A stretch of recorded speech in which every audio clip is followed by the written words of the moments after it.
저는 올해 64세 박정순입니다.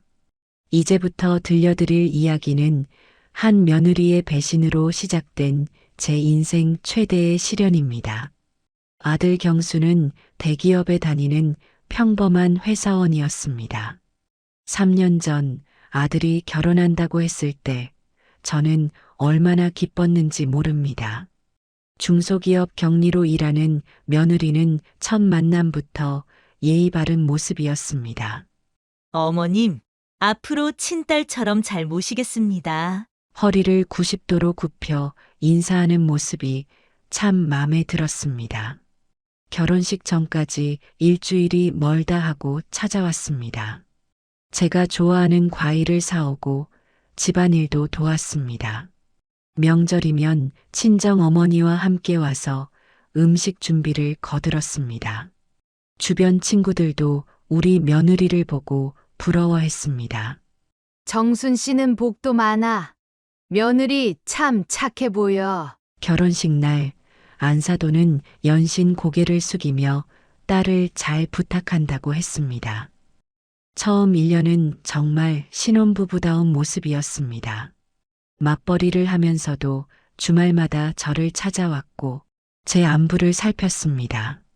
그러던 어느 날 아들 내외가 큰 결심을 한 듯 저를 찾아왔습니다. 새 아파트를 계약하고 함께 살자는 제안이었습니다. 43평형 신축 아파트였습니다. 어머님 혼자 계시기 적적하실 텐데, 이제 저희가 모실게요. 며느리의 말에 저는 순순히 제 아파트를 내놓았습니다. 아파트를 팔아 평생을 모아온 6억이라는 돈을 보태 새 집을 마련했습니다. 문제는 계약 당일 시작되었습니다. 며느리가 서류를 내밀었습니다. 어머님, 요즘은 다들 젊은 사람 명의로 하더라고요. 아들도 며느리 말에 동조했습니다. 어머니, 나중에 세금도 절약할 수 있대요. 저는 그저 그들을 믿었습니다. 하지만 등기가 넘어가자마자 며느리의 태도는 돌변했습니다. 마치 이때를 기다렸다는 듯 달라졌습니다. 이제 이 집의 주인은 자신이라는 듯한 태도였습니다. 처음에는 작은 변화로 시작했습니다. 커피를 마시다 테이블에 물을 살짝 흘렸을 뿐인데 어머님, 조금만 더 조심해 주세요. 라고 했습니다. 점점 말투도 거칠어졌습니다. 어머님, 이제 이 집은 제 명의로 되어 있으니까 제 말을 잘 따라주셔야 해요. 아들은 이런 상황에서도 아무 말도 하지 않았습니다.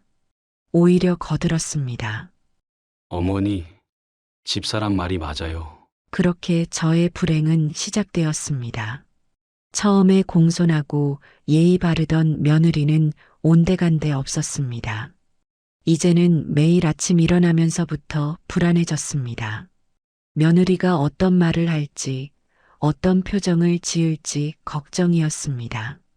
제가 모은 6억으로 산 집이었지만 이제는 손님처럼 눈치를 보며 살아야 했습니다. 이것이 바로 제 불행의 시작이었습니다. 하지만 이보다 더한 시련이 기다리고 있었다는 것을 그때의 저는 알지 못했습니다. 며느리는 매일 아침 저에게 집안일 목록을 내밀었습니다. 처음에는 간단한 집안일로 시작했습니다. 설거지와 빨래 정도였습니다. 하지만 시간이 지날수록 일은 점점 많아졌습니다. 아침 일찍 청소를 시작해서 빨래, 다림질, 요리까지 해야 했습니다. 어머님, 오늘은 이불 빨래도 해주세요. 매일 아침 식탁에는 긴 할 일 목록이 놓여 있었습니다. 심지어 김장철이 다가오자 혼자서 김치까지 담그라고 했습니다. 제가 피곤하다고 하면 며느리는 불만스러운 표정을 지었습니다. 어머님, 저희 집에서 사시는 거잖아요. 손주가 생기고 나서는 더 심해졌습니다. 아침부터 저녁까지 아이를 봐야 했습니다. 기저귀도 갈아야 했고 분유도 먹여야 했습니다.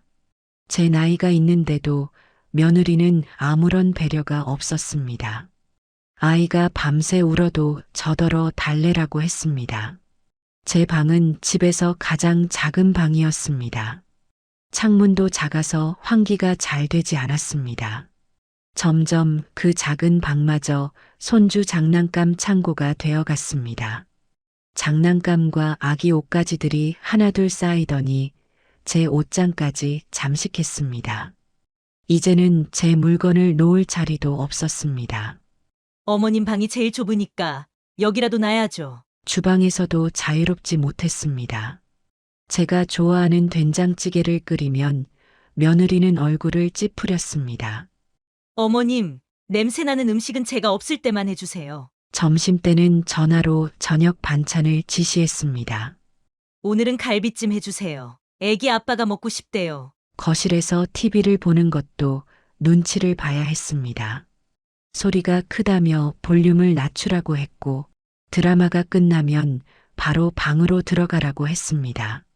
제 카드 사용도 철저히 감시했습니다. 모든 사용 내역을 체크하더니 결국 용돈을 월 30만 원으로 제한했습니다. 어머님, 노인분들이 사기 당하는 일이 많아서 그래요. 통장도 보이스피싱 위험이 있다며 며느리가 보관했습니다. 친구들과 만나는 것도 제한되었습니다. 이웃들과 차 한잔하는 것도 허락을 받아야 했습니다. 외출했다 들어오면 어디 갔었냐며 추궁했습니다. 친구들이 집에 놀러와도 시끄럽다며 쫓아냈습니다. 노인분들은 밖에서 만나세요. 명절이면 더 심했습니다. 며느리의 친정 식구들이 우리 집을 점령했습니다. 저는 부엌에서 음식을 하고 그들은 거실에서 떠들며 놀았습니다. 상차림은 모두 친정어머니 입맛대로 해야 했습니다. 제가 해온 방식은 무시당했습니다. 우리 엄마가 이렇게 하는 게 더 맛있대요. 아들은 이런 상황에서 한 번도 제 편이 되어주지 않았습니다. 오히려 며느리 편만 들었습니다. 어머니가 너무 예민하세요. 집사람 말이 다 이유가 있어요. 하루하루가 지날수록 저는 우울해져 갔습니다. 말할 사람도 없었습니다. 친구들과도 점점 멀어졌습니다. 이웃들과도 교류가 끊겼습니다. 하루 종일 집안일과 육아에 시달렸습니다. 밤이면 온몸이 쑤셨습니다. 하지만 아플 수도 없었습니다. 아프다고 하면 꾀병이라고 했습니다. 병원에 가려고 해도 허락을 받아야 했습니다. 이렇게 저는 점점 집안의 노예가 되어갔습니다. 6억이라는 돈을 보태고도 하숙생보다 못한 대우를 받았습니다. 매일 아침 눈을 뜨는 것이 두려웠습니다. 또 어떤 일을 당할지 모른다는 불안감에 시달렸습니다. 하지만 이것은 시작에 불과했습니다. 작년 겨울 영하 15도의 칼바람이 몰아치던 날이었습니다. 아침부터 뉴스에서는 연일 한파주의보를 전하고 있었고 바람은 시간이 갈수록 더욱 거세져만 갔습니다. 그날도 저는 평소처럼 이른 아침부터 일어나 집안일을 하고 있었습니다. 아침 식사 준비를 마치고 빨래며 청소를 하던 중이었는데 점심 무렵 며느리에게서 전화가 왔습니다. 어머님, 오늘 저희 엄마가 오시기로 했으니까 친구분 댁에 다녀오세요. 며느리는 저녁 8시까지만 들어오면 된다고 했습니다. 친정어머니가 오실 때면 늘 저더러 나가 있으라고 하던 터라 저는 별 의심 없이 친구 집으로 향했습니다. 하지만 8시쯤 집으로 돌아왔을 때 현관 비밀번호가 바뀌어 있었습니다. 여러 번 눌러보아도 문은 열리지 않았고 며느리와 아들에게 거는 전화도 받지 않았습니다. 문자도 보냈지만 읽고도 답이 없었습니다. 밖은 점점 더 추워졌고 매서운 바람은 멈출 줄을 몰랐습니다. 현관 밖에서 서성이는 동안 손발이 얼어붙기 시작했고 귀와 코끝이 얼얼해졌습니다. 이웃집 초인종을 눌러볼까 했지만 며느리가 이웃들과 교류하지 말라던 말이 떠올라 망설여졌습니다. 시간은 점점 흘러갔고 1시간, 2시간, 3시간이 지나도록 문은 열리지 않았습니다. 밤 11시가 넘어갈 무렵에는 이제 서 있기조차 힘들어져 벽에 기대어 주저앉고 말았습니다. 발가락과 손가락은 이미 감각이 없었고 온몸이 떨렸습니다. 밤 12시가 조금 넘은 시간이었습니다. 저는 이미 현관 앞에서 4시간 넘게 서 있었습니다. 한기가 온몸을 휘감았고 발가락과 손가락의 감각은 이미 사라진 상태였습니다. 그때 옆집 할머니가 귀가하는 발소리가 들렸습니다. 평소라면 인사라도 건넸을 텐데 이미 말을 할 힘도 없었습니다. 어머나, 정순 씨, 괜찮으세요? 옆집 할머니가 놀란 목소리로 다가왔습니다. 저는 겨우 고개를 들어 그분을 바라보았습니다. 이러다 큰일 나겠어. 구급차 불러야겠어. 떨리는 손으로 전화기를 꺼내 신고하는 할머니의 목소리가 희미하게 들렸습니다. 여보세요? 여기 급해요. 우리 옆집 할머니가 현관 앞에서 쓰러져 계세요. 체온이 너무 낮은 것 같아요. 손발이 얼음장 같아요. 네, 주소는 할머니의 목소리가 점점 멀어지는 것 같았습니다. 의식이 흐려지기 시작했습니다. 구급차 사이렌 소리가 들리기 시작했습니다. 하지만 그마저도 아득하게 느껴졌습니다. 할머님, 의식이 있으세요? 구급대원의 목소리였습니다. 체온이 심각하게 떨어졌습니다. 빨리 응급실로 이송해야겠습니다. 구급차 안은 따뜻했습니다. 하지만 이미 손발의 감각은 완전히 사라진 상태였습니다. 응급실에 도착하자 의사들이 바삐 움직였습니다. 심각한 동상입니다. 발가락 3개가 완전히 얼었습니다. 손가락도 동상 증세가 심각합니다. 체온부터 올려야 합니다. 의사들의 다급한 목소리가 들렸습니다. 환자분 의식이 점점 흐려집니다. 산소 공급해 주세요. 따뜻한 수액 준비하세요. 밤새 응급실은 분주했습니다. 저는 의식이 오락가락하는 상태로 누워 있었습니다. 새벽이 되어서야 며느리가 병원에 나타났습니다. 얼굴에는 당황한 기색이라곤 찾아볼 수 없었습니다. 어머님, 비밀번호 바뀐 걸 깜빡했네요. 태연하게 내뱉는 말에 저는 눈을 감았습니다. 사과 한마디 없는 그 목소리가 가슴을 파고들었습니다. 뒤따라 들어온 아들의 목소리가 들렸습니다. 어머니, 실수였을 거예요. 아들은 여전히 며느리 편이었습니다.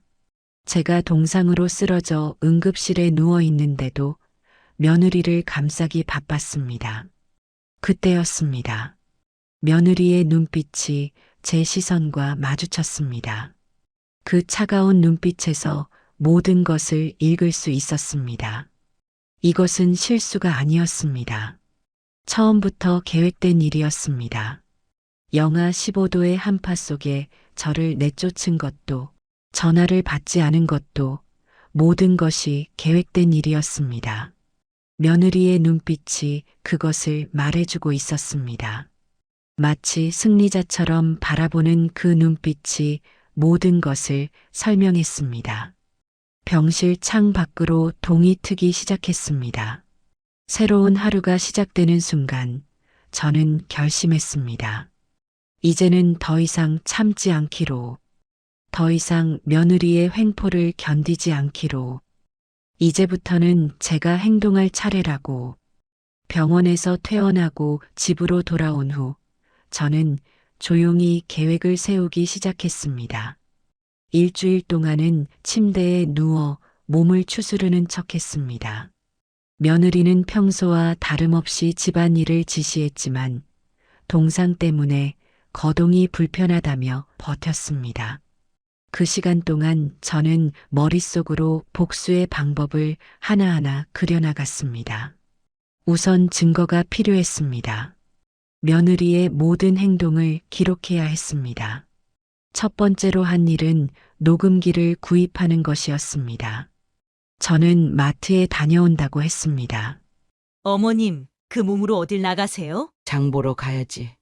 냉장고가 텅 비었잖아. 며느리는 귀찮다는 듯 고개를 돌렸습니다. 전자제품 매장에서 가장 작은 녹음기를 샀습니다. 5단에 숨기기 좋은 크기였습니다.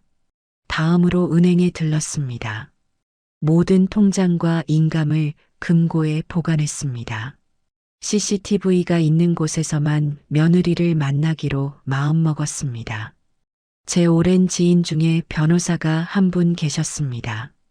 그분을 찾아갔습니다. 정순 씨, 이건 명백한 범죄예요. 이런 일을 당장 고발해야 해요. 하지만 저는 서둘지 않았습니다. 차근차근 증거를 모아야 했습니다. 매일 아침 며느리가 내뱉는 폭언을 녹음했습니다. 수시로 바뀌는 현관 비밀번호도 기록했습니다. 통장을 가로채려는 시도도 모두 메모해 두었습니다. 특히 친정어머니가 올 때마다 벌어지는 일들을 꼼꼼히 기록했습니다. 둘이서 속삭이는 대화, 서류를 훔쳐보려는 행동, 모든 것을 놓치지 않았습니다. 외출할 때마다 인증사진을 찍었습니다. 어디서 누구를 만났는지, 언제 들어왔는지 모든 것을 기록으로 남겼습니다. 법률 상담도 꾸준히 받고 관련 판례도 찾아보았습니다. 이 모든 준비는 철저히 비밀리에 진행되었습니다. 낮에는 순한 시어머니 행세를 했습니다. 며느리가 시키는 대로 집안일도 했습니다. 어머님, 오늘은 김치찌개 해주세요. 그래, 알았어. 어머님, 애기 좀 봐주세요. 그럼 내가 봐야지. 하지만 밤이면 조용히 증거를 정리했습니다. 녹음 파일을 백업하고 사진을 정리하고 일기처럼 매일의 기록을 남겼습니다. 공증도 준비했습니다. 제 진술을 모두 문서화했습니다. 의사 진단서도 보관했습니다.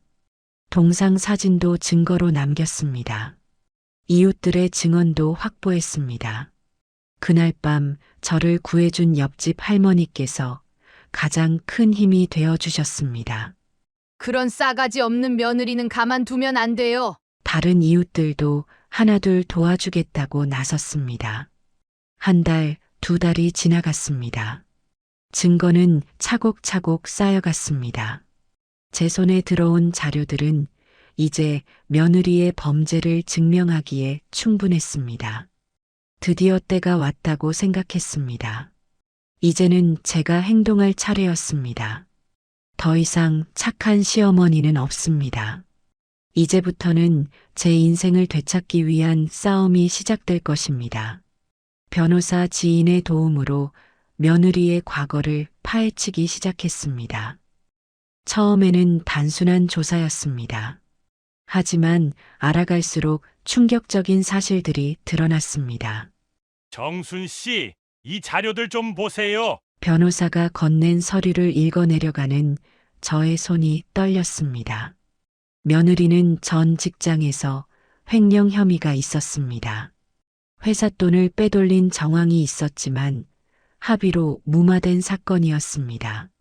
더 놀라운 것은 친정 어머니의 전과 기록이었습니다. 노인들을 상대로 한 사기 전과가 있었습니다. 요양원을 운영하면서 노인들의 재산을 가로챈 죄목이었습니다. 제보도 들어왔습니다. 며느리의 고향 이웃이 연락을 해왔습니다. 그들의 이야기는 더욱 충격적이었습니다. 며느리는 결혼 전에도 비슷한 일을 저질렀다고 했습니다. 홀로 사는 할아버지의 신뢰를 얻어 접근했다가 재산을 노리고 접근했던 정황이 있었습니다. 안사돈과 함께 벌인 일이었습니다. 둘이서 짜고 노인들의 재산을 노렸다는 것이었습니다. 다행히 그때는 다른 가족들이 일찍 알아차려 실패했다고 했습니다. 며느리의 학력도 거짓이었습니다. 이력서에 적힌 대학교는 다닌 적도 없었습니다. 전 직장에서도 허위 경력으로 입사한 것이 밝혀졌습니다. 지금 다니는 회사에도 비슷한 수법으로 들어갔다는 것을 알게 되었습니다. 허위 서류를 제출하고 면접에서 거짓말을 했다는 것이었습니다. 아들과의 결혼도 계획된 것이었습니다. 처음부터 재산을 노리고 접근했다는 정황이 포착됐습니다. 결혼정 보혜사를 통해 의도적으로 우리 아들을 찾아냈다는 것이었습니다. 사돈과 함께 짠 각본이었습니다. 제가 혼자 살고 있다는 것, 아파트가 있다는 것, 은행에 돈이 있다는 것까지 모두 알고 있었습니다. 결혼 초기의 공손한 태도도 연기였습니다. 재산을 노리고 연기한 것이었습니다. 일부러 저의 신뢰를 얻으려 했던 것입니다. 더 무서운 것은 앞으로의 계획이었습니다. 제 재산을 모두 빼앗은 후에는 저를 요양원에 보내려는 계획이 있었습니다. 사돈이 운영하는 요양원이었습니다. 아들은 이 모든 사실을 전혀 모르고 있었습니다. 며느리의 거짓말에 완전히 속아 넘어가 있었습니다. 출근할 때마다 제게 잘하라고 당부하던 아들의 모습이 떠올라 가슴이 아팠습니다.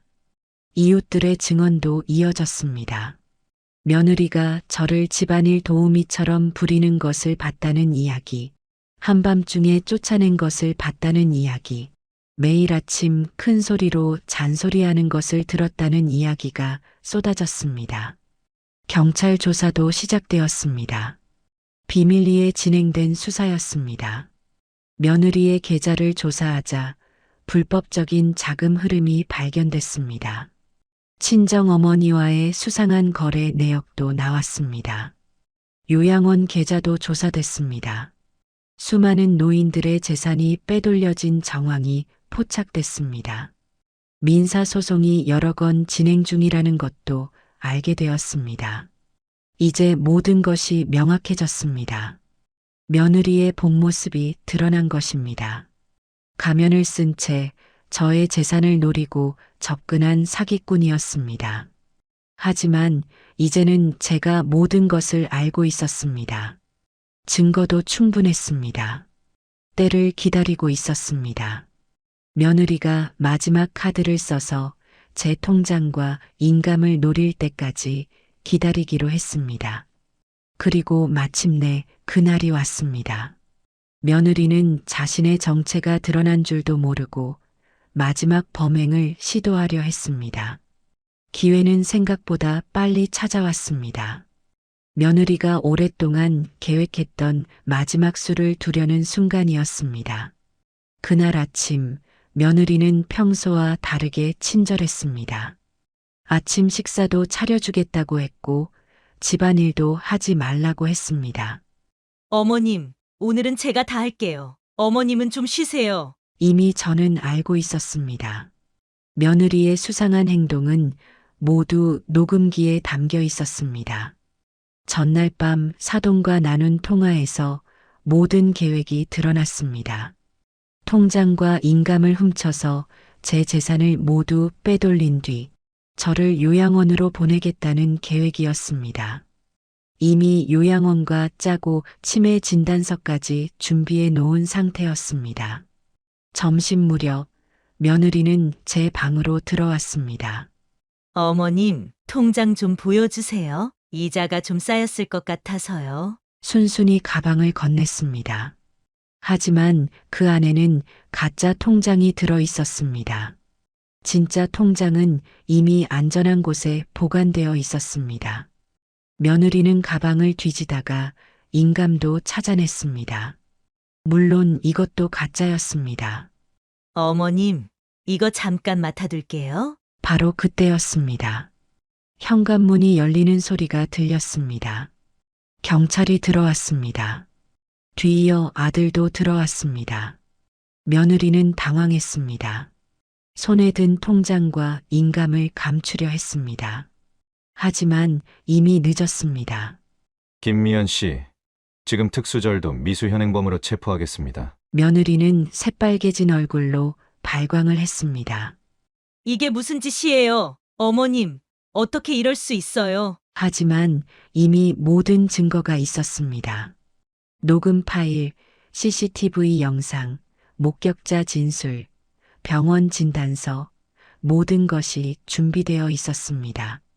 아들은 충격에 빠졌습니다. 그 자리에서 무릎을 꿇었습니다.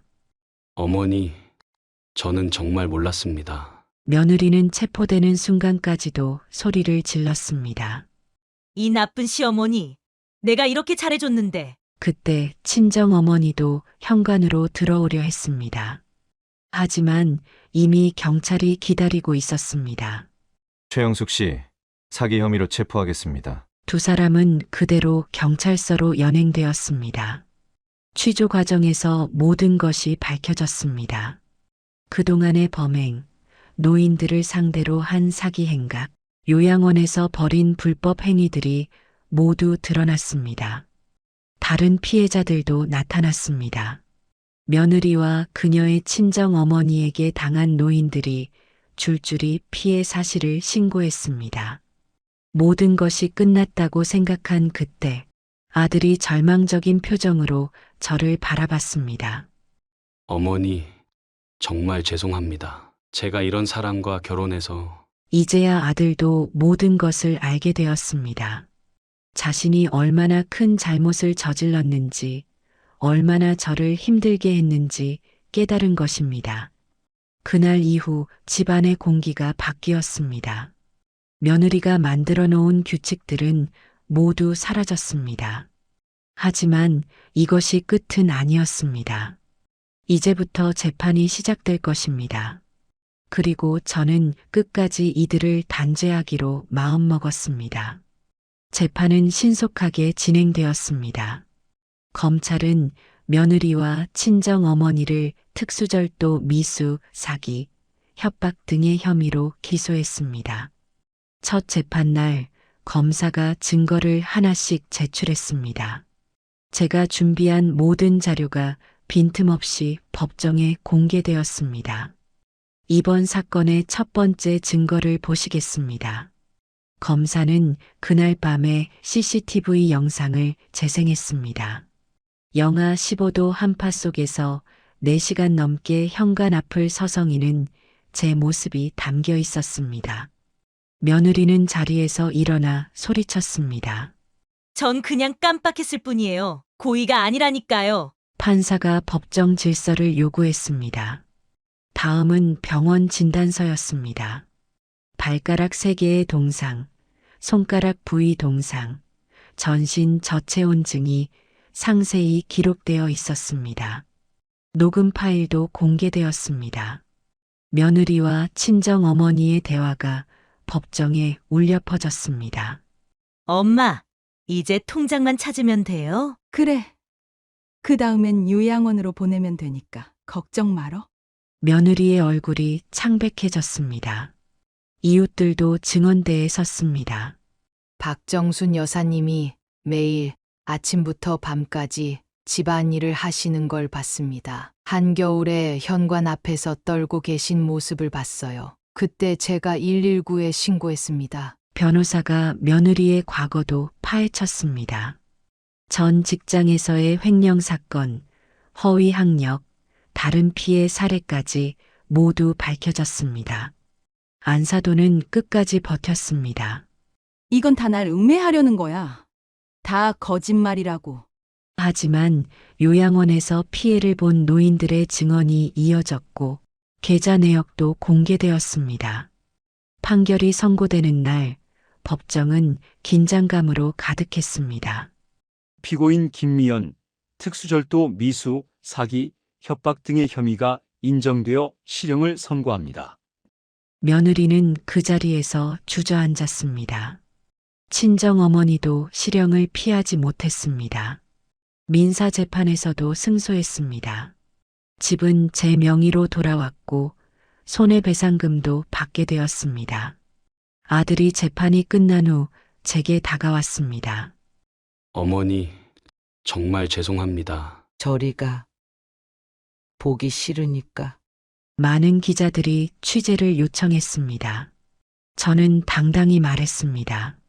나이 들었다고 시어머니라고 해서 두 당한 일을 참고 살면 안 됩니다. 이제 정의는 바로 섰습니다. 하지만 이것은 끝이 아닌 시작이었습니다. 이제 저는 새로운 아파트에서 혼자 삽니다. 재판이 끝난 뒤 원래 살던 집은 정리하고 조용한 아파트로 이사 왔습니다. 그동안 억눌려 있던 일상이 되살아났습니다. 더 이상 며느리의 감시를 받지 않아도 됩니다. 아침에 일어나면 제일 먼저 현관 비밀번호를 확인하던 습관이 있었는데 이제는 그럴 필요가 없습니다. 정순 씨, 오늘은 된장찌개 냄새가 진하네요. 이웃의 말에 당당히 웃으며 답합니다. 네. 오늘은 청국장도 넣었어요. 더 이상 누가 뭐라고 해도 숨길 필요가 없습니다. 제가 좋아하는 음식을 마음껏 해먹을 수 있게 되었습니다. 거실에서 TV를 볼 때도 더 이상 소리를 줄이지 않아도 됩니다. 제가 보고 싶은 프로그램을 실컷 볼 수 있습니다. 복지관에도 다니기 시작했습니다. 처음에는 조심스러웠지만 이제는 당당히 다닙니다. 아직도 가끔 꿈에서 그때 일이 나와요. 복지관에서 만난 친구들과 이야기를 나눕니다. 비슷한 경험을 한 분들이 많았습니다. 저도 그랬어요. 하지만 이제는 달라졌잖아요. 서로를 위로하고 힘이 되어줍니다. 주변 이웃들의 시선도 달라졌습니다. 예전에는 며느리 눈치를 보느라 이웃들과 제대로 된 인사도 못 나눴습니다. 정순 씨가 요즘 정말 달라지셨어요. 그래요? 이제는 당당해지셨잖아요. 이웃들은 오히려 저를 더 존중하게 되었습니다. 이제는 당당하게 제 목소리를 낼 수 있습니다. 더 이상 며느리의 눈치를 보며 살지 않아도 됩니다. 예전에는 손주를 돌보느라 하루 종일 집에만 있어야 했습니다. 하지만 이제는 제 시간을 가질 수 있습니다. 어머님, 이제 어떠세요? 복지관 선생님이 물으셨습니다. 정말 좋아요. 이제야 제 삶을 찾은 것 같아요. 매일 아침 일어나면 감사한 마음이 듭니다. 더 이상 아침부터 집안일 리스트를 받아들 필요가 없기 때문입니다. 용돈을 타서 쓰지 않아도 됩니다. 제 통장은 이제 제가 관리합니다. 카드 사용 내역을 감시당하지 않아도 됩니다. 제가 원하는 곳에 제 돈을 쓸 수 있습니다. 무엇보다 중요한 건 이제 제 방이 온전히 제 것이 되었다는 점입니다. 더 이상 손주 장난감 창고가 아닙니다. 비록 힘든 시간을 보냈지만 그 시간을 통해 더 강해졌습니다. 이제는 누구도 제 권리를 함부로 하지 못합니다. 새로운 삶을 시작하니 마음이 한결 가볍습니다. 억눌려 있던 모든 것들이 사라지고 진정한 자유를 느낍니다. 이제는 정말로 행복합니다. 어느 날 아들이 찾아왔습니다. 현관문 앞에서부터 고개를 숙이고서는 어머니, 그때 일 정말 죄송합니다. 앞으로 어머니 마음 돌아설 때까지 매주 찾아뵐게요. 제발 한 번만 용서해 주세요. 앞으로는 어머니 편에서 효도하며 살겠습니다. 이제는 제가 어머니를 지키고 보호하겠습니다. 어머니 말씀대로 이혼도 했어요. 다시는 그런 일 없을 겁니다. 어머니가 얼마나 힘드셨을지 이제 알겠습니다. 제가 잘못했습니다. 정말 잘못했습니다. 그만해라. 일어나거라.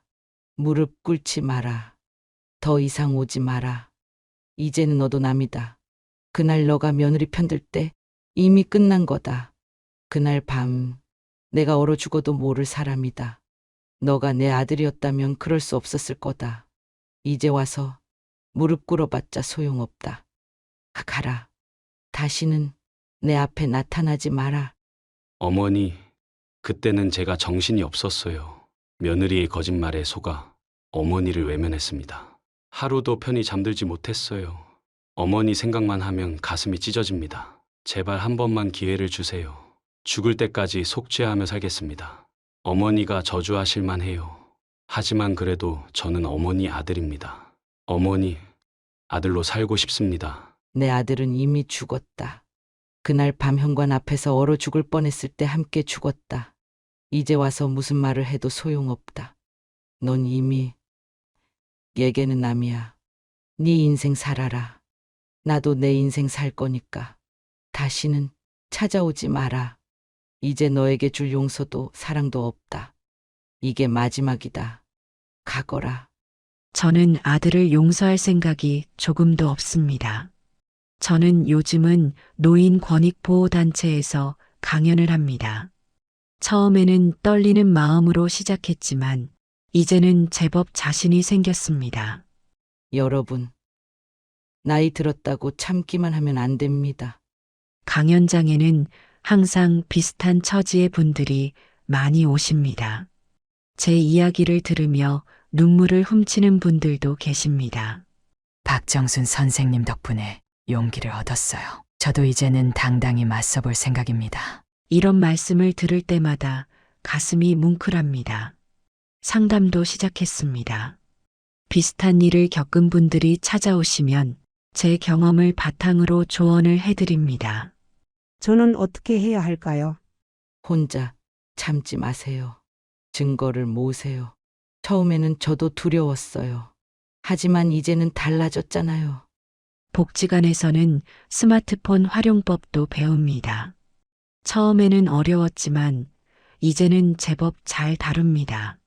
정순 씨가 제일 열심히 하시네요. 강사님의 칭찬에 더욱 열심히 하게 됩니다. 운동도 시작했습니다. 아침마다 동네 공원을 한 바퀴 돕니다. 처음에는 힘들었지만 이제는 습관이 되었습니다. 박정수님, 오늘도 일찍 나오셨네요. 공원에서 만나는 이웃들과 인사를 나누는 것도 즐겁습니다. 무엇보다 중요한 건 제 삶의 주도권을 되찾았다는 것입니다. 더 이상 누구의 눈치도 안 봅니다. 이제는 제가 하고 싶은 일을 마음껏 할 수 있습니다. 여행을 가고 싶을 때는 여행을 가고 쉬고 싶을 때는 쉽니다. 어디 다녀오셨어요? 제주도 다녀왔어요. 이제는 내가 하고 싶은 걸 하면서 살아요. 앞으로도 이렇게 당당하게 살아갈 생각입니다. 나이 들었다고 시어머니라고 해서 불합리한 대우를 받을 필요는 없습니다. 매일 아침 거울을 보며 다짐합니다. 이제는 내 인생의 주인공으로 살자. 어두웠던 과거는 지나갔습니다. 이제는 새로운 시작입니다. 중요한 건 제가 다시 일어섰다는 것이죠. 매주 상담을 하면서 느낍니다. 저 같은 분들이 얼마나 많은지, 그분들에게 제가 얼마나 힘이 되는지를. 앞으로도 이렇게 살아갈 것입니다. 당당하게, 자신있게, 누구의 눈치도 안 보고. 이제 저는 새로운 삶을 살고 있습니다. 더 이상 며느리에게 휘둘리는 시어머니가 아닌 당당한 박정순으로 살아갑니다. 저는 강연자라고 합니다. 올해로 76살이 되었습니다. 제 인생이 항상 행복했던 것은 아니지만 젊었을 때는 정말 좋은 시절도 있었답니다. 남편과 함께 고생도 많이 했지만 그 시절이 지금은 그립기만 합니다. 우리 부부는 맨손으로 시작해서 조금씩 재산을 모았어요. 남편은 직장에 다니고 저는 작은 가게를 운영했죠. 힘들 때도 많았지만 서로를 의지하며 열심히 살았습니다. 그렇게 모은 재산으로 편안한 노후를 보낼 수 있을 거라 생각했어요. 하지만 인생이란 게 항상 계획대로 되는 건 아니더라고요. 우리 부부에게는 아들이 하나 있었어요. 이름이 영택인데 지금은 48살이 되었네요. 영택이를 키우는 게 우리 부부의 가장 큰 낙이었습니다. 아들 하나에게 모든 정성을 쏟아부었죠. 좋은 학교에 보내기 위해 밤낮으로 일했고 영택이가 원하는 건 다 해주려고 노력했어요. 그 시절엔 아들이 크면 우리의 든든한 기둥이 되어줄 거라고 믿었거든요. 영택이가 대학을 졸업하고 직장에 들어갔을 때 얼마나 뿌듯했는지 모릅니다. 우리 부부의 노력이 헛되지 않았다는 생각에 가슴이 벅찼어요. 그리고 얼마 지나지 않아 영택이가 결혼한다고 했을 때 정말 기뻤답니다. 며느리를 처음 봤을 때 참 예쁘고 똑똑해 보였어요. 우리 아들이 좋은 짝을 만났다고 생각했죠. 결혼식 날 저는 눈물을 흘렸어요. 기쁨의 눈물이었죠. 이제 우리 가족이 더 커지고 행복해질 거라고 믿었으니까요. 결혼 후에 영택이 부부는 저희와 함께 살았어요. 처음에는 모두가 행복했죠. 저는 며느리에게 살림 노하우도 알려주고 맛있는 음식도 해주려고 노력했어요. 그리고 얼마 지나지 않아 손주가 태어났어요. 그때의 기쁨이란 말로 표현할 수가 없을 정도였어요. 아기의 첫 울음소리를 들었을 때 제 인생에서 가장 행복한 순간 중 하나였답니다. 손주를 안아보니 제 심장이 녹아내리는 것 같았어요. 그 작고 연약한 생명체를 보면서 우리 가족의 미래가 밝게 빛나는 것 같았죠. 저는 손주를 돌보는 일에 온 정성을 다했어요. 며느리가 직장에 다니느라 바빠서 제가 손주를 돌보는 걸 당연하게 생각했거든요. 아침 일찍 일어나 손주에게 밥을 먹이고 기저귀를 갈아주고 재우는 일을 했어요. 피곤했지만 손주의 웃는 얼굴을 보면 모든 피로가 날아가는 것 같았죠.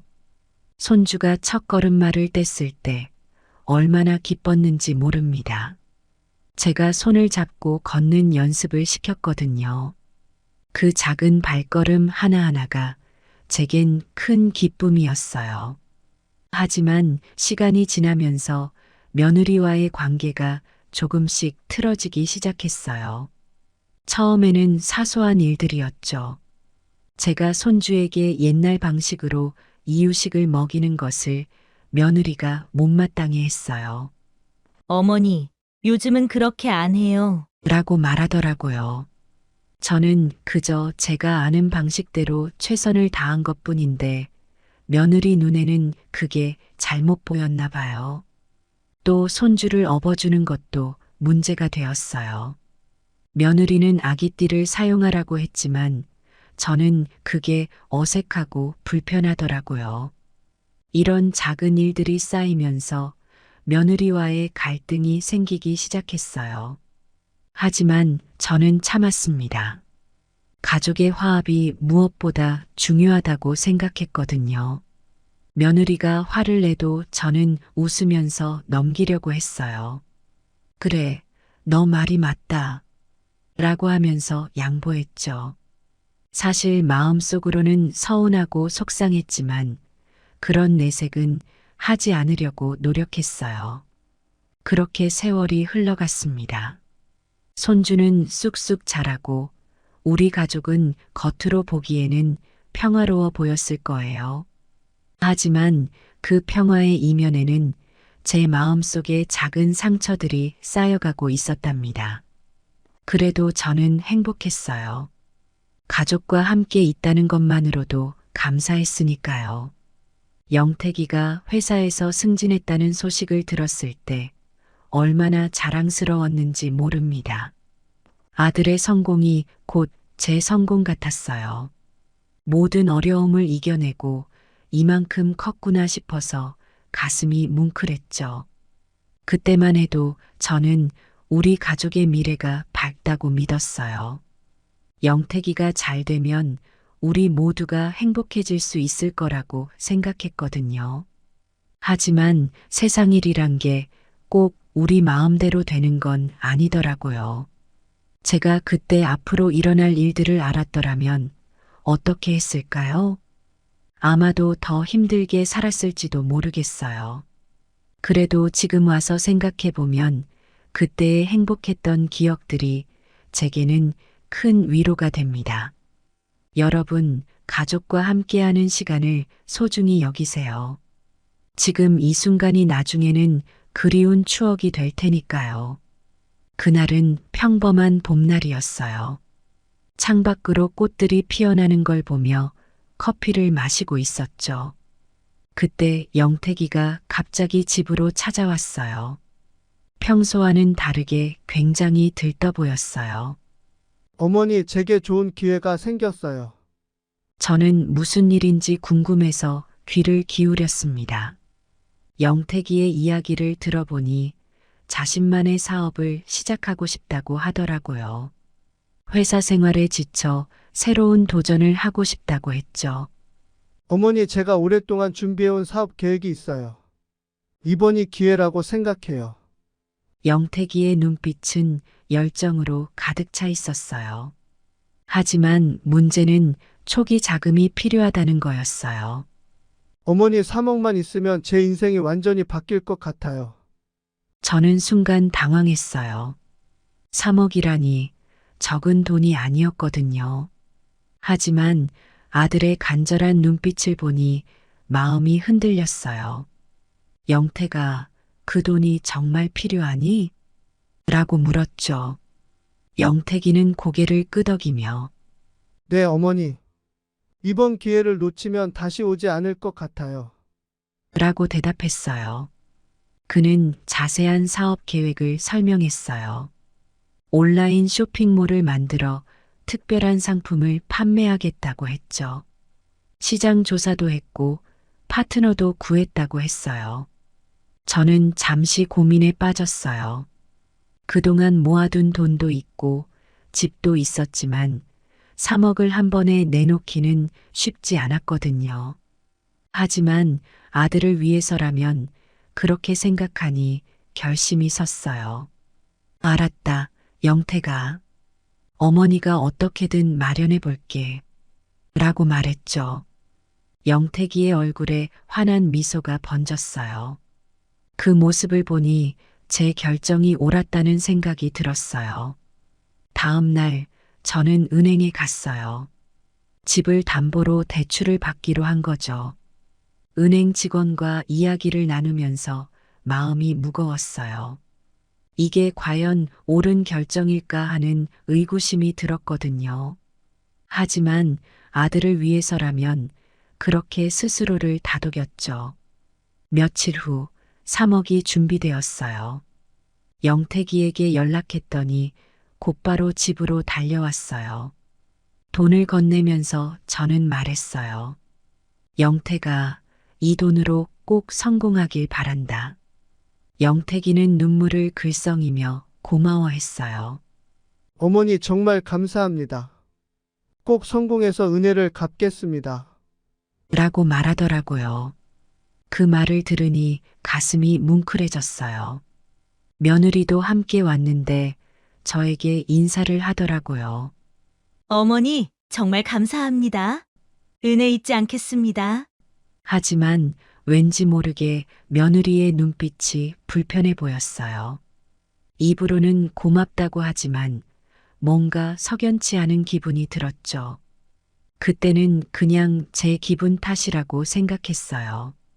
며느리가 저를 싫어할 리가 없다고 믿었거든요. 그렇게 돈을 건네고 나서 저는 마음이 조금은 홀가분해졌어요. 아들의 미래를 위해 제가 할 수 있는 일을 했다는 생각에 뿌듯했거든요. 하지만 한편으로는 불안한 마음도 있었어요. 이 돈이 정말 아들에게 도움이 될까? 혹시 실패하면 어쩌지? 그런 생각들이 머릿속을 맴돌았죠. 그래도 저는 긍정적으로 생각하려고 노력했어요. 우리 영택이가 꼭 성공할 거라고 믿었거든요. 영택이의 사업은 처음엔 힘들어 보였어요. 밤늦게까지 일하는 모습을 보며 마음이 아팠죠. 하지만 점차 상황이 나아지기 시작했어요. 6개월쯤 지났을 때 영택이가 흥분해서 집에 왔어요. 어머니, 드디어 대박이 났어요. 라고 외치더라고요. 그 말을 들으니 저도 덩달아 기뻤어요. 아들의 성공이 곧 제 성공 같았거든요. 영택이의 온라인 쇼핑몰은 유명 연예인의 입소문을 타고 인기를 얻었대요. 주문이 밀려들어 직원도 늘리고 사무실도 확장했다고 하더라고요. 처음에는 모든 게 좋았어요. 영택이가 비싼 선물을 사왔을 때는 얼마나 감동이었는지 몰라요. 어머니, 이제 제가 효도할 차례예요. 라고 말하면서요. 가족들의 생활도 눈에 띄게 달라졌어요. 새 차를 사고 더 넓은 집으로 이사를 갔죠. 손주는 비싼 사립학교에 다니게 되었고요. 하지만 시간이 지날수록 뭔가 이상한 점을 느끼기 시작했어요. 가족들이 저를 대하는 태도가 조금씩 달라진 거예요. 처음에는 그저 제 기분 탓인가 싶었어요. 하지만 점점 더 분명해졌죠. 영택이와 며느리는 자주 외식을 하러 나갔어요. 하지만 저는 초대받지 못했죠. 어머니, 친구들과의 모임이에요. 손주와 놀아주려고 해도 이제는 시간이 없다고 해요. 할머니, 저 학원 가야 해요. 라며 바쁘다고 하더라고요. 주말이면 가족들이 여행을 가는 경우가 많아졌어요. 하지만 저는 항상 집에 남겨졌죠. 어머니 멀미하시잖아요. 편하게 쉬세요. 라는 말만 남기고요. 처음에는 이해하려고 노력했어요. 그래, 다들 바쁜가 보다 하고 생각했죠. 하지만 점점 더 소외감을 느끼게 되었어요. 가족 모임에서도 저는 구석에 앉아 있는 일이 많아졌어요. 영택이와 며느리는 친구들과 이야기하느라 바빴고 저를 돌아보는 일이 줄어들었죠. 어머니 편하게 계세요. 라는 말이 점점 더 공허하게 들리기 시작했어요. 어느 날 손주의 생일 파티가 있었어요. 저는 정성껏 선물을 준비했죠. 하지만 파티장에 도착해 보니 제가 앉을 자리가 없더라고요. 어머니 죄송해요. 자리가 좀 부족해서. 라며 영택이가 어색하게 웃었어요. 그때 처음으로 생각했어요. 아, 이제 나는 이 가족에게 필요 없는 사람이 된 걸까? 그 생각을 하자 눈물이 났어요. 하지만 저는 애써 웃으며 괜찮아. 난 집에 가서 쉴게. 라고 말했죠. 그렇게 혼자 집으로 돌아오는 길이 얼마나 외로웠는지 몰라요. 하지만 저는 참았어요. 가족들이 행복해 보이니까 그걸로 만족해야 한다고 스스로를 달랬죠. 내가 뭐라도 말하면 그들의 행복을 방해하는 걸까 하는 생각에 입을 다물었어요. 밤에 혼자 있을 때면 서러워서 울기도 했어요. 하지만 아침이 되면 다시 밝은 얼굴로 가족들을 대했죠. 그들이 걱정할까봐 내 마음을 숨겼어요. 여러분, 가족이 성공하는 걸 보는 건 기쁜 일이에요. 하지만 그 과정에서 소외되는 건 정말 아픈 일이랍니다. 그래도 저는 희망을 버리지 않으려고 했어요. 언젠가는 달라지겠지라고 생각하면서요. 하지만 세상 일이 항상 우리 뜻대로 되는 건 아니더라고요. 제 인생에 더 큰 시련이 다가오고 있었어요. 그때는 미처 알지 못했지만 이건 시작에 불과했답니다. 어느 날 아침 평소와 다름없이 일어났어요. 아침 식사를 준비하려고 부엌으로 갔죠. 그런데 갑자기 온몸에 힘이 빠지는 느낌이 들더라고요. 오른쪽 팔다리가 마비된 것 같았어요. 말을 하려고 해도 입에서 말이 제대로 나오지 않았죠. 그대로 바닥에 쓰러졌어요. 정신은 있었지만 몸이 말을 듣지 않았어요. 얼마나 시간이 지났을까요? 며느리가 저를 발견했어요. 어머니! 소리치는 소리가 들렸어요. 하지만 대답할 수가 없었죠. 곧 119 구급대가 왔고 저는 병원으로 실려갔어요.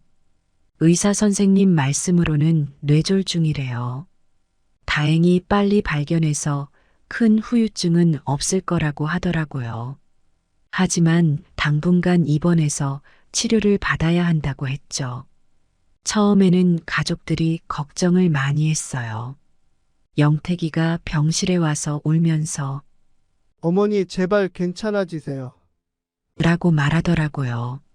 며느리도 눈물을 글썽이며 어머님, 빨리 나으세요. 라고 했죠. 그때는 우리 가족이 나를 이렇게 사랑하는구나 하고 생각했어요. 하지만 시간이 지날수록 상황이 달라졌어요. 가족들의 방문이 점점 뜸해지기 시작한 거예요. 처음에는 매일 오던 영택이가 이틀에 한 번, 사흘에 한 번으로 줄어들었어요. 며느리는 아예 오지 않는 날도 있었죠. 어머니, 일이 너무 바빠서요. 라는 말만 전해 들었어요. 손주는 학교와 학원 때문에 바쁘다며 한 번도 오지 않았어요. 점점 더 외로워졌어요. 하루 종일 천장만 바라보며 누워있는 시간이 길어졌죠.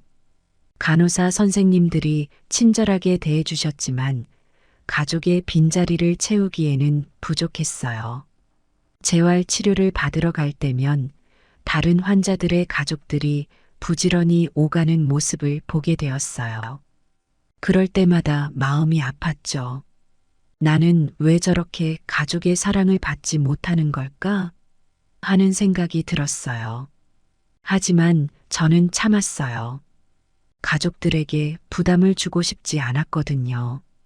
간병인 아주머니가 오셔서 저를 돌봐주셨어요. 처음에는 낯설고 어색했지만 점점 정이 들었죠. 할머니, 오늘은 기분이 어떠세요? 라고 매일 아침 물어봐 주시는 게 위안이 되었어요. 하지만 그 아주머니도 결국 남이었죠. 밤이 되면 모두가 가고 저 혼자 남겨질 때면 눈물이 났어요.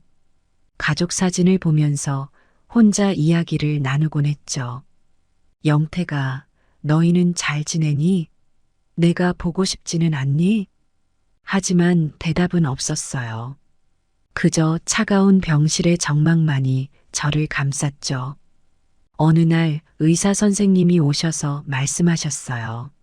할머니, 이제 많이 좋아지셨어요. 곧 퇴원하실 수 있을 것 같아요. 그 말을 들으니 기쁘면서도 한편으로는 두려웠어요. 집에 가면 과연 어떤 상황이 기다리고 있을까 하는 생각에 불안했거든요. 퇴원 날짜가 다가오자 영택이가 왔어요. 어머니 걱정 마세요. 제가 다 준비해 놨어요. 그 말을 들으니 안심이 되는 듯 했어요. 하지만 왠지 모르게 영택이의 표정이 어두워 보였죠. 뭔가 말하고 싶은 게 있는 것 같았어요. 영태가 무슨 일 있니? 그러자 영택이가 망설이다 입을 열었어요. 어머니 사실 집에 대해 의논 드릴 게 있어요. 그 말을 듣는 순간 제 가슴이 철렁 내려앉았어요. 뭔가 좋지 않은 일이 일어날 것 같은 예감이 들었거든요. 하지만 저는 애써 미소를 지으며 그래, 말해보렴. 그때는 미처 알지 못했어요. 제 인생에서 가장 힘든 시기가 곧 닥쳐올 거라는 것을요. 퇴원 날이 되었어요. 간호사 선생님들과 그동안 정이 들어서 떠나기 아쉬웠어요. 하지만 이제 집에 갈 수 있구나 하는 생각에 마음이 설렜어요. 영택이가 병원에 마중 나왔어요. 어머니 이제 가시죠. 라고 말하는데 왠지 표정이 어두워 보였어요. 차에 타고 집으로 가는 동안 영택이는 말이 없었어요. 저는 창밖 풍경을 보며 집에 도착하기만을 기다렸죠. 그런데 차가 낯선 곳에 멈췄어요. 영태가 여기가 어디니? 라고 물었어요. 영택이가 깊은 한숨을 쉬더니 입을 열었어요. 어머니 사실 말씀드릴 게 있어요. 그 말을 듣는 순간 가슴이 철렁 내려앉았어요. 영택이의 말은 충격적이었어요. 어머니, 우리가 살던 집을 팔았어요. 사업 자금이 필요해서. 눈앞이 캄캄해졌어요. 그럼 난 어디서 살라고? 영택이가 고개를 숙이며 말했어요. 여기가 어머니의 새 집이에요. 원룸인데 혼자 지내시기에 딱 좋을 거예요. 그 순간 눈물이 왈칵 쏟아졌어요. 영태가 이게 무슨 소리니? 내가 어디 가서 살라고. 영택이는 고개를 들지 못한 채 말을 이어갔어요. 어머니, 죄송해요. 하지만 어머니가 우리 집에 계시면 생활하기가 힘들어요. 집사람도 어머니를 모시는 게 부담스럽대요. 손주 교육에도 좋지 않다고. 그 말을 듣는 순간 세상이 무너지는 것 같았어요. 제가 그토록 사랑하고 아끼던 가족들이 저를 버리는 거였어요. 그래도 난 너희 어미야. 어떻게 이럴 수가 있니? 목매인 목소리로 겨우 말했어요. 하지만 영택이의 대답은 냉정했어요. 어머니, 이제 저희도 살아야 해요. 어머니 때문에 우리 가족이 힘들어져요. 그 말을 듣는 순간 온몸에 힘이 빠졌어요. 더 이상 아무 말도 할 수 없었죠. 영택이는 작은 원룸으로 저를 데려다 주었어요. 어머니, 여기서 지내세요. 한 달에 한 번씩 용돈도 드릴게요. 그렇게 말하고는 서둘러 떠나버렸어요. 혼자 남겨진 원룸에서 저는 하염없이 울었어요. 내가 무엇을 잘못했지? 왜 이렇게 됐지? 밤새 눈물로 베개를 적셨어요.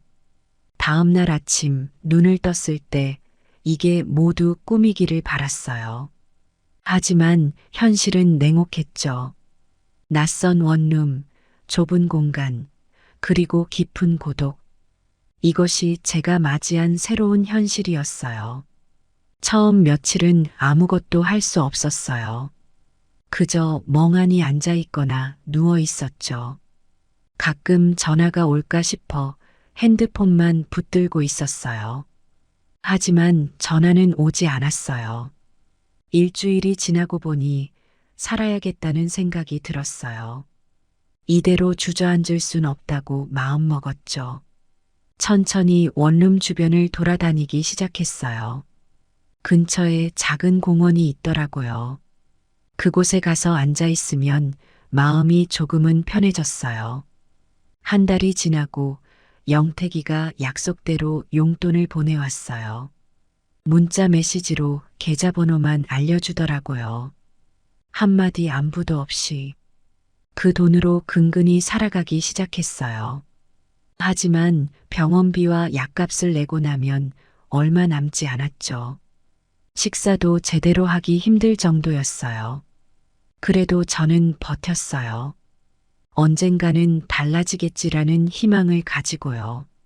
하지만 시간이 지날수록 그 희망은 점점 작아져 갔어요. 가끔 길을 가다 손주 또래의 아이들을 보면 가슴이 아팠어요. 우리 손주는 잘 지내고 있을까? 그리움에 눈물이 나올 때면 얼른 집으로 돌아와 혼자 울었죠. 원룸에서의 생활이 시작된 지 몇 달이 지났어요.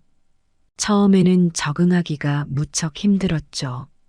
좁은 공간, 낯선 환경, 그리고 깊은 고독감. 매일 아침 눈을 뜨면 천장만 바라보곤 했어요. 일어날 이유를 찾지 못했거든요. 하루하루가 똑같이 지나갔어요. 그런데 시간이 지날수록 몸이 점점 안 좋아지는 걸 느꼈어요. 병원에서 받아온 약을 먹어도 좀처럼 나아지지 않았죠. 무릎 통증이 심해져서 걷는 것도 힘들어졌어요. 병원에 가봐야 할 것 같았지만 병원비가 걱정되더라고요. 영택이가 보내주는 생활비로는 겨우 끼니를 해결하는 정도였거든요. 영택이에게 전화를 걸었어요. 영태가 엄마인데 몸이 안 좋아서 그러는데 병원비 좀 보태줄 수 있니? 영택이의 대답은 차가웠어요. 어머니, 저희도 지금 사정이 어려워요. 다음에 여유 생기면 보내드릴게요. 그렇게 전화는 끊겼어요. 눈물이 왈칵 쏟아졌어요. 며칠 뒤 다시 용기를 내어 전화했지만 결과는 마찬가지였어요. 어머니, 제발 자주 전화하지 말아주세요. 저희도 힘들어요. 그 말에 가슴이 찢어지는 것 같았어요. 생활은 점점 더 어려워졌어요. 약값을 아끼려고 약을 반으로 잘라 먹기 시작했죠. 식사도 하루에 한 끼로 줄였어요. 그러다 어느 날 현기증이 심하게 나서 쓰러졌어요. 옆집 할머니가 발견해 병원으로 데려가 주셨죠. 의사 선생님 말씀이 영양실조래요. 옆집 할머니가 얼마나 걱정하시던지. 괜찮아요. 곧 나아질 거예요. 라고 말했지만 사실 저도 두려웠어요. 퇴원하고 나서도 걱정이 끊이지 않았어요. 병원비를 어떻게 갚아야 할지, 앞으로 어떻게 살아가야 할지. 그때 이웃들이 도와주셨어요. 옆집 할머니가 밥을 나눠주시고 아랫집 아저씨가 약을 사다 주셨어요. 정말 고마웠죠. 하지만 남의 도움만 받으며 살 수는 없잖아요. 그러던 어느 날 시장에 가는 길에 옛 친구 미영 씨를 만났어요.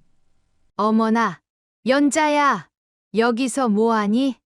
반가운 마음에 얼싸안았어요. 미영이가 물었어요. 너 왜 이렇게 야위었어?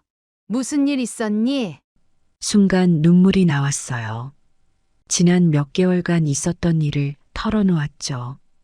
미영이는 제 이야기를 듣고 충격을 받은 듯 했어요. 어떻게 이럴 수가, 연자야, 너무 속상하다라. 그렇게 길가에 서서 한참을 울었어요.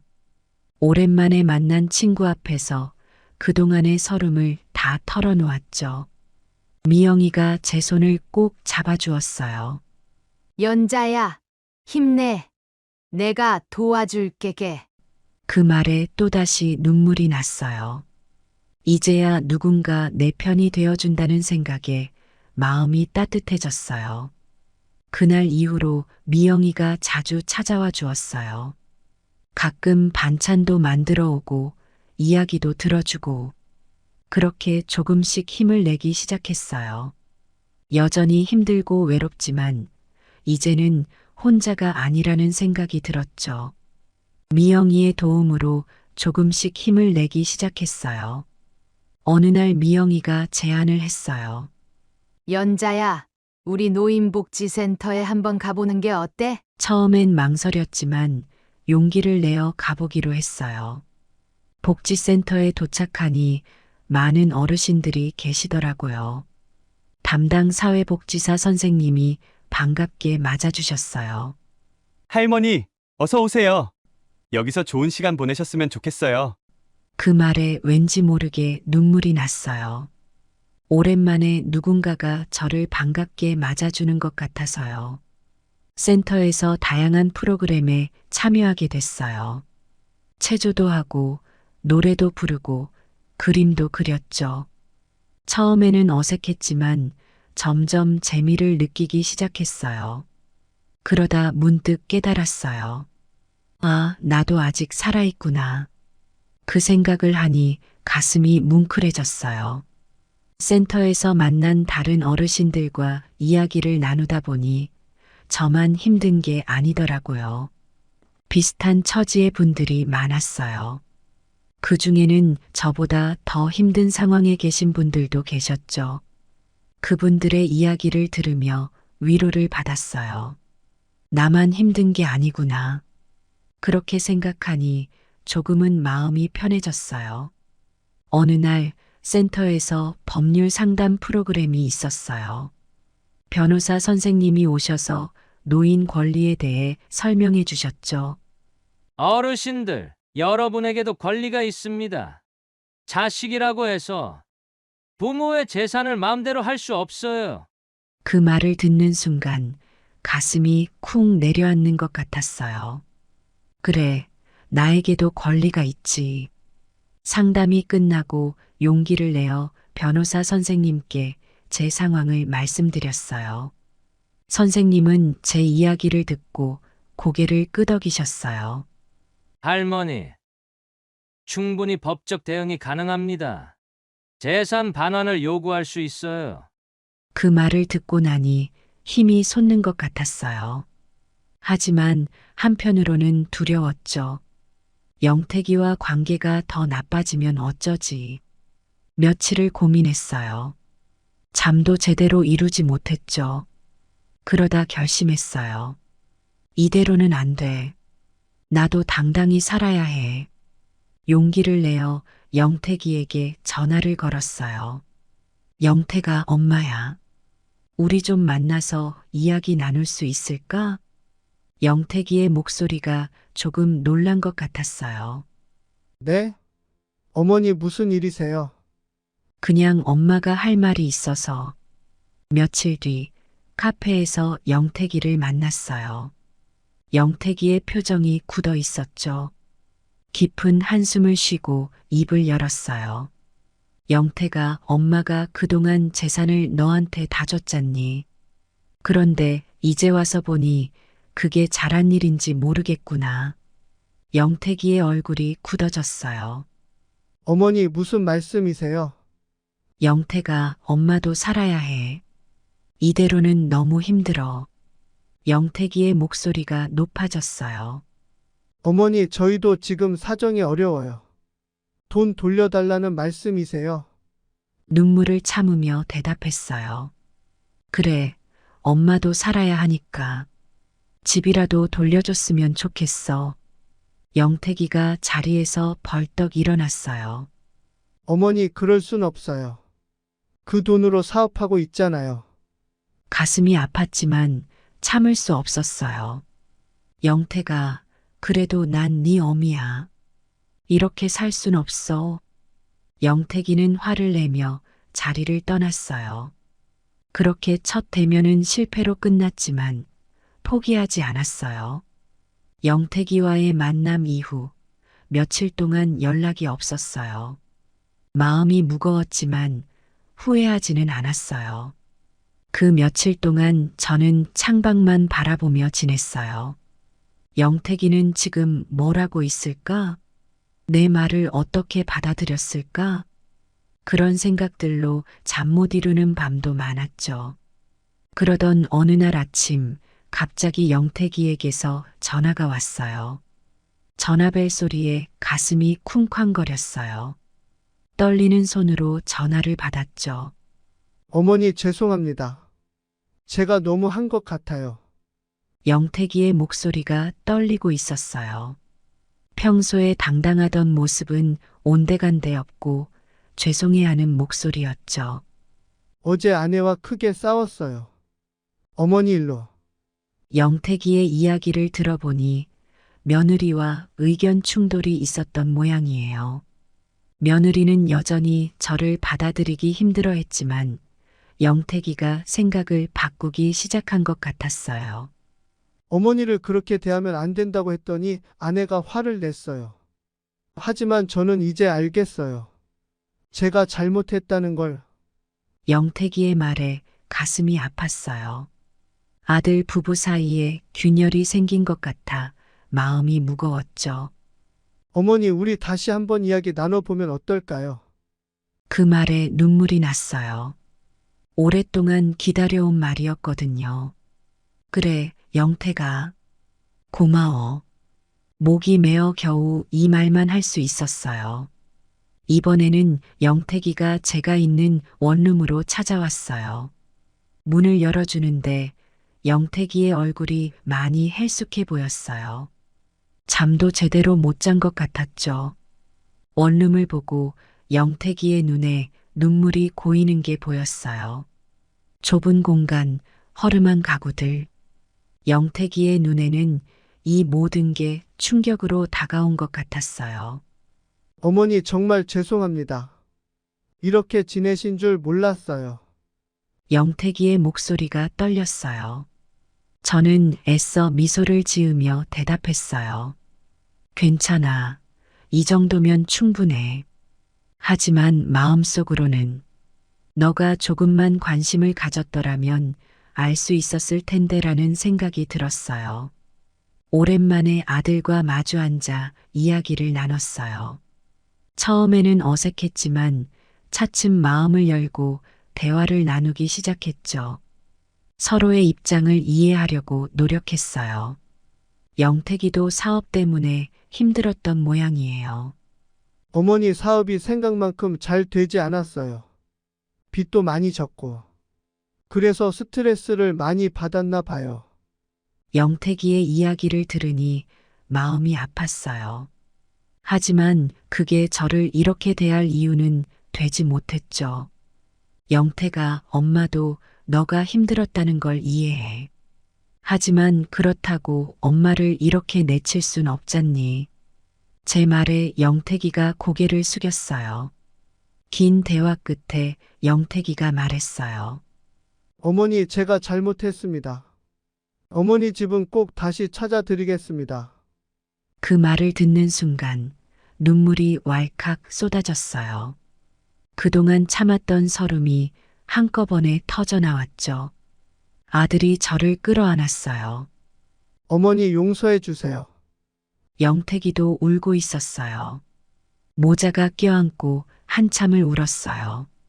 그동안의 아픔, 서로에 대한 미안함과 그리움이 눈물로 흘러내렸죠. 그렇게 우리는 화해의 첫걸음을 내디뎠어요. 물론 모든 게 한순간에 해결된 건 아니에요. 며느리를 설득하는데도 시간이 걸렸고 손주와의 관계도 조금씩 회복해 나가야 했죠.